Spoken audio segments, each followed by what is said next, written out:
ڕۆژ بە ڕۆژ دۆخی سیاسی و بەردەوامی قەیرانی دارایی کاریگەری زیاتر لەسەر گوزەران و ژیانی هاوڵاتیانی هەرێمی کوردستان دادەنێت و هاوڵاتیان دەڵێن پێویستە حکوومەتی هەرێم هەوڵەکانی چڕ بکاتەوە بۆ ئەوەی هەرچی زووە قەیرانی دارایی و بژێوی هاوڵاتیان چارەسەر بکات. ئێستا خەڵک بەڕاستی وەزعی زۆر خراپە، فەرمانبەران نازانن حکوومەتی هەرێمی کوردستان ژێویان بۆ دابین دەکات حکوومەتی ناوەندی و بۆ ئێمە لێرەدا داوا لە حکوومەتی هەرێمی کوردستان دەکەین هەرچی زووترە وەفدێک پێک بێنێت و بچێ بۆ لەگەڵ حکوومەتی ناوەندی چارەسەری ئەم کێشە داراییانە بکەن. یەکێک لەسەر چاوە ئەساسیەکانی هەرێمی کوردستان بەتابەتی خەڵکی کوردستان ئەوە بووە کە موچە بووە. موچەش بەو حاڵە گەیشت کە دەیبینین کە کۆمەڵە قەیرانی بەداخەوە سیاسی و دەتوانم بڵام ئابووری لە کوردستاندا بۆ مای ڕنگدانەوە ئەوەی کە خەڵک ژیانێکی خراپ و بەڕاستی نالەبار ئێستا بەڕکات. هاوڵاتیان پێیان وایە لە ماوەی چەند ساڵی ڕابردوودا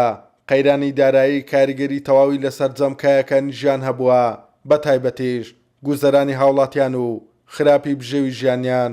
ئەو دۆخێکی ئێستا هەیە قەیرانی سیاسی و ئابووری و کۆمەڵایەتی ڕاستەوخۆ کاریگەری یەکجار زۆری کردوتە سەر کۆمەڵانی خەڵکی کوردستان بەگشتی لەبەرەوەی تەماشا دەکەی بە تایبەت ئەگەر دیقەت بگرین لە ڕووی قەیرانی ئابووریەوە دیارە هەر وڵاتی قەیرانی ئابووری هەبوو قەیرانی سیاسیشی بەدوادادی قەیرانی کۆمەڵایەتی و هەموو قەیرانەکانی دیکە هەتا حدێک دەتوانین بڵێن ژیان لە گەشەکردن دەوەستێت. خوڵقانی ئەم قەیرانە دارایی کە لە ماوەی چەند ساڵی ڕابردوودا بەرۆکی میلەتەکەمان و وڵاتەکەمانی گرتەوە کاریگەریەکی گەورەی نەرێنی هەبوو لەسەر ژیانی تاک بە تاچی کۆمەڵگای ئێمە بگرە لە منداڵێکەوە بیگرە تاک و بە ساڵاتچوێک تەسیرێکی زۆری کردە سەر ژیانی. ماوەی زیاتر لە 3 ساڵە هەرێمی کوردستان بە قەیرانێکی سەختی داراییدا تێدەپەڕێت و ئەمەش گوزەران و دۆخی ئابووری هاوڵاتیانی بەرەو دژوارێکی زۆر بردووە بۆی هاوڵاتیان داوا دەکەن چیتر حکوومەت و دەسەڵاتداران خەمسار نەبن